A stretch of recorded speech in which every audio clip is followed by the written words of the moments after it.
Hello बच्चा, welcome to our channel royal classes. आज हम बात करने वाले हैं हमारे क्लास 12th के magnetic effect of electric current वाला चैप्टर के बारे में, और उसमें भी हम लोग डिस्कस कर रहे थे बायट-सावर्ट्स लॉ। हमारा एक स्मॉल करंट एलिमेंट का रूल जो मैग्नेटिक फील्ड को फाइंड आउट करवाने में हमारी हेल्प कर रहा था। तो आज हम लोग डिस्कस करेंगे about the magnetic field point eight a point on the axis of circular coil. अगर हमारे पास एक सर्कुलर कॉइल है, बोलो सर्कुलर कॉइल की एप्लीकेशन तो हमने लास्ट वीडियो में भी देखी थी, यस, बट वहां पर हमने एक की इसलिए चीज ले थे on the centre of the coil. Coil की अगर सेंटर पे फाइंड आउट करना है तो हमारे पास अलग रूल होगा, and on the axis of a coil, axis का मतलब होता है on the same plane, like X axis, Y axis पढ़ते हैं ना हम लोग, तो उस पर फाइंड आउट करने के लिए आज हमारे वीडियो में हम लोग देखेंगे किस तरह से मैग्नेटिक फील्ड फाइंड आउट करते हैं with the help of Biot Savart's law. Biot Savart's law की हेल्प लेकर मैग्नेटिक फील्ड को किस तरह से फाइंड आउट करना आज की वीडियो को हम देखेंगे लास्ट तक, और वीडियो को लाइक शेयर एंड सब्सक्राइब करना बिल्कुल भी नहीं भूलना। तो देखिए स्टार्ट करते हैं। हमारे पास magnetic field at a point on the axis of circular coil. सबसे पहले हमने कंसीडर कर लिया एक हमारे पास सर्कुलर कॉइल है having current I. Consider a circular coil, एक सर्कुलर कॉइल कंसीडर कीजिए हैविंग करंट आई। उसके अंदर जो करंट है वो कितना है, आई है। Having current I with a small element, जिसके अंदर एक स्मॉल एलिमेंट है हमारे पास like D N, with small element ठीक है। सबसे पहले कंसीडर करना है करंट फ्लो कर रहा है I with small element DL. DL के साथ हमने ले लिया, क्योंकि बायट-सावर्ट्स लॉ कहता है भाई मैं तो स्मॉल करंट एलिमेंट के बारे में बात कर सकता हूँ, तो अब किसी भी तरह अपने आप को चेंज कर लो। कर लिया भाई, कोई बड़ी बात नहीं है, स्मॉल ले लिया, टोटल के लिए इंटीग्रेट कर देंगे। हमारे लिए तो सब कुछ फिजिक्स सीख ली तो सब कुछ इजी है। तो अब क्या देखा हमने, उसके बाद हमने कहा हमें निकालना कहां पर है, on the axis of a coil. Consider किया एक पॉइंट पी है एक्सिस, ठीक है, सर्कल के एक्सिस पे। Consider a circular coil having current I with a small current element DL and having a radius of A, जिसके अंदर एक रेडियस है हमारे पास, having a radius of A centimetre, ठीक है। On this radius element, on this radius we have a point, हमारे पास एक point होगा on the axis, on the axis है बड़ा एक point, we have a point on the axis जिसके ऊपर हमें find out करना है। तो हमने ले लिया एक्सिस पे एक पॉइंट है P पॉइंट, जिसपे हमें क्या करना है, हमारा magnetic field that is B जो है वो कैलकुलेट करना है। अब जब B कैलकुलेट करना है तो बायट-सावर्ट्स लॉ लगाएंगे, और बायट-सावर्ट्स लॉ ने हमें एक सिंपल सी बात बोली that dB equals to mu naught upon 4 pi IDL sin theta by r square. इसको नोट डाउन कर लिए, ये बेसिक्स है हमारे पास कि किस तरह से हमें क्या क्या चीजें हम लेके चल रहे हैं और किस किस तरह से हम लोग कहाँ पे हमें फाइंड आउट करना है, क्या चीज हमें गिवन है। तो सबसे पहले हमें एग्जामिनर को, सबसे पहले जिसको भी हम चीज को बता रहे हैं, पहले वो बात बतानी पड़ती है, भाई हम क्या निकाल रहे हैं ना भाई, बिना बताए कैसे करके दे सकते हैं। अब बायट-सावर्ट्स लॉ अप्लाई कर दीजिए। बायट-सावर्ट्स लॉ जब हम अप्लाई कर रहे थे तो हमने देखा सबसे पहले एक्सिस पे निकालना है, मतलब पी पॉइंट पर निकालना है। इस पी पॉइंट पर इसकी वजह से भी आ रहा है, सी की वजह से भी, और इससे डी की वजह से भी आ रहा है ना भाई। मैग्नेटिक फील्ड दोनों वजह से आ रहा है, किस किस वजह से, सी की वजह से भी और डी की वजह से भी। निकाल देंगे, सिंपल सी बात, मैग्नेटिक फील्ड निकालना है सी की वजह से भी और डी की वजह से भी। सबसे पहले निकालते हैं डीबी पीसी पे, ठीक है।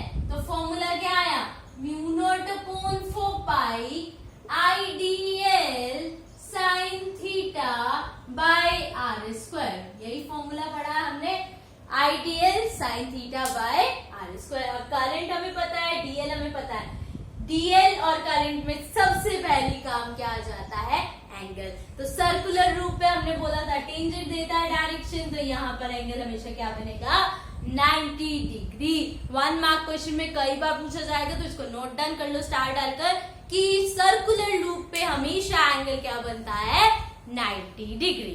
तो बन गया 90 डिग्री। साइन 90 क्या होता है आपके पास, 1, तो ये हमारे पास आ गया 1।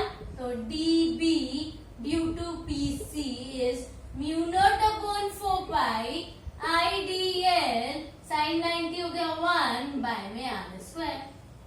फर्स्ट टर्म आ गई हमारी, क्लियर है ना, सिंपल सी टर्म थी। अब बात करते हैं हम second, that is dB dash मान लेते हैं उसको, P से D की वजह से, है ना। फॉर्मूला तो वही होता है बायट-सवेर्स लॉ का, mu naught upon 4 pi IDL sine theta by में आर स्क्वायर। अभी यहाँ पर मुझे आर भी नहीं पता है, this one is R, this one is R, पर ये आर मुझे अभी नहीं पता है। तो पहले हम साइन थीटा को देखा, साइन 90 आ गया ये भी, क्योंकि सर्कुलर लूप 1 हो गया। तो dB डैश की वैल्यू भी आ गई हमारे पास, mu naught upon 4 pi IDL by R square. अब सिर्फ कहानी कहाँ पर अटक गई, आर पर। आर पता चल गया तो हम आगे काम कर सकते हैं ना।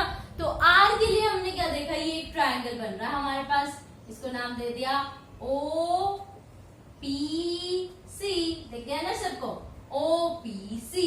OPC में हमने क्या देखा कि हमारे पास जो ये ट्रायंगल बन रहा है, ये तो भाई 90 degree, that is right angle triangle है। तो राइट एंगल ट्रायंगल जब भी होता है तो क्या करते हैं, ये ए है, ये एक्स है, तो यहाँ पर क्या हो जाएगा, A square plus X square, है ना। चीजें तो सिंपल सिंपल होती जा रही है, बस अपने साथ साथ चलते जाना है, बहुत इजी काम होता जाएगा। वरना ये डेरिवेशन इतनी बढ़िया लगेगा वो बुक में देख के, तो ऐसे कैसे हो गया। तो उसके लिए हमें सिर्फ इसको देखना है, आर का स्क्वायर हमारे पास अब क्या आ जाएगा, A square plus X square. Value निकाल दी हमने इतनी इजीली, तो यहाँ पुट कर दिया, dB की वैल्यू मेरे पास आ गई due to PC mu naught upon 4 pi IDL A square plus X square. dB dash निकाली तो dB डैश हमारे पास आ गया mu naught upon 4 pi IDL R square is what, A square plus X square. अभी तो निकाला था, हो गया। सिंपल सी कहानी चल रही है ना, बहुत सिंपल चल रही है। अब क्या करा, अब हमारे पास हमारी फिजिक्स कहती है कि भाई तुम्हारे को मैं याद हूं ना। हमने कहा हाँ जी, आपके बिना तो हमारे कुछ भी नहीं हो सकता है। तो बोला ठीक है चलो, अब हम हमारी फिजिक्स को दोबारा से रिवाइज करते हैं अप्लाई करने के लिए। तो क्या देखा हमने, dB आ गया, इससे आ गया dB डैश, एंगल बन रहा है फाई एंड फाई, है ना। अब जब भी एंगल बनता है तो क्या करते हैं, ये आ गई ना फिजिक्स की वापस कहानी। जैसे ही एंगल बनता है तो हम लोग कर देते हैं रिजोल्व द कंपोनेंट, कंपोनेंट्स को रिजोल्व कर दीजिए, डिवाइड कर दीजिए। याद आ गई कहानी। तो जैसे ही फाई बना तो कंपोनेंट को डिवाइड कर देंगे, डिवाइड किया तो ये हमारे पास dB कंपोनेंट था, ये हमारे पास dB डैश था, ठीक है। तो dB यहाँ तो क्या हो जाएगा, एंगल के साथ वाला कोस फाई, एंगल के साथ वाला कोस फाई, एंगल के बीने वाला साइन फाई, साइन फाई। सबसे पहला काम हमने क्या बोला, we resolve the component. Components को हम लोग क्या करेंगे, रिजोल्व कर देंगे। We resolve the component. Component को रिजोल्व किया तो हमारे पास आ गया dB cos फाई, दूसरा आ गया dB cos फाई आ गया along the py axis, along py। dB dash cos phi आ गया हमारे पास along py dash। फिर आ गया sin फाई के बारे में, तो dB sin phi along pn, along pn। dB dash fine sine phi along pm। अरे ये तो दोनों ही सेम जगह पे आए हैं, है ना। और इसमें क्या हुआ, एक ऊपर एक नीचे है। अब बात आई dB और dB डैश की, तो हमने यहाँ पे क्या पढ़ा था, dB and dB dash are same, they are equal in magnitude. इसका मतलब क्या हुआ, dB and dB cos phi they are equal in magnitude but in opposite direction. Magnitude तो है equal, equal in magnitude, but in opposite direction. Magnitude equal but किसमें है, opposite direction में है।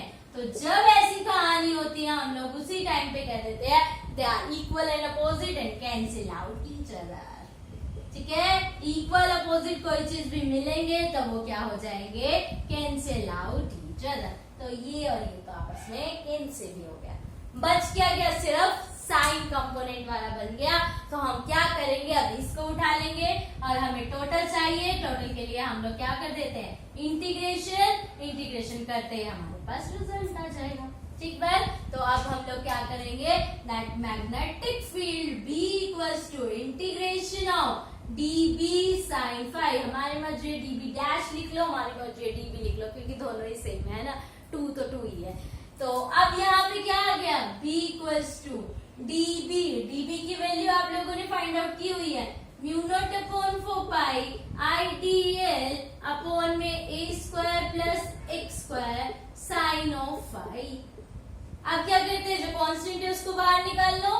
कांस्टेंट क्या है, mu naught upon 4 pi a square plus x square sine of phi and dl। But dl तो हमारा डिफरेंशिएशन के साथ है, तो उसमें क्या करना पड़ेगा, इंटीग्रेशन। अब बोलो भाई सर्कुलर लूप है, सर्कुलर लूप की लेंथ मतलब सरकमफेरेंस, तो लिमिट क्या आ जाएगी, 2 पाई a, क्योंकि रेडियस कितना है, a है। अब साइन फाई भी तो मुझे नहीं पता, कोई दिक्कत नहीं है भाई, 90 डिग्री वाला बन रहा है ट्राइंगल। साइन फाई निकाल देंगे, परपेंडिकुलर अपॉन में हाइपोटेन्यूज। परपेंडिकुलर कितना है, a, हाइपोटेन्यूज r की वैल्यू कितनी थी, a square plus x square. इतनी इजीली चीज निकल रही है, वाओ। पर जब हम खुद के हाथ से करते हैं तो वैसे लगता है अच्छा यहाँ क्या था, यहाँ क्या था। तो मतलब क्या आया, प्रैक्टिस बहुत जरूरी है। एक बार देखा, 2 बार देखो, 4 बार देखो, फिर 4 बार करके देखो। तो अब क्या आ जाएगा, म्यू नॉट अपॉन में 4 pi a square plus x square sine of phi. Sine phi क्या है हमारे पास, a अपॉन में a square plus x square. dl का l का क्या होगा, 0 से 2 पाई a, तो बन क्या गया, म्यू नॉट 4 पाई a। अब देखो a square plus x square, a square plus x square, but इस बार पावर क्या है, 1/2, तो पावर क्या हो जाएगी, 1 प्लस 1/2। तो मतलब आ गई a square plus x square, 1 plus 1/2 is 3/2 a। l का किया तो 2 पाई a। ठीक है, 2 पाई से ये कैंसिल हो गया, 2 बच गया। क्या आ गई हमारे पास value, mu naught a square into a 2 a square plus x square power 3/2। Answer आ गया हमारे पास, magnetic field at the circular coil on the axis of the circular coil।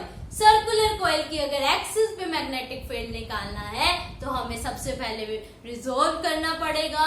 Resolve करके जो सेम है, इक्वल अपोजिट है, उन्हें cancel करना पड़ेगा। एंड देन हमें क्या करना पड़ेगा, हमारा फिर से वही सेम रूल अप्लाई करना पड़ेगा। साइन फाई की वैल्यू को निकाल लेंगे, dl हमारे पास क्या हो जाएगा, l हो जाएगा, और उस तरह से हमारे पास क्या आ जाती है, इसकी वैल्यू आ जाती है। ये था हमारे पास magnetic field at the circular coil on the axis of a point, axis of a circular coil. अब हम इसकी क्या देखेंगे, कुछ एक स्पेशल केसेस, इसको नोट डाउन कर लीजिए फटाफट से। तो फर्स्ट केस लेकर चलते हैं हमारे पास, when the point P lies at the center of circular coil।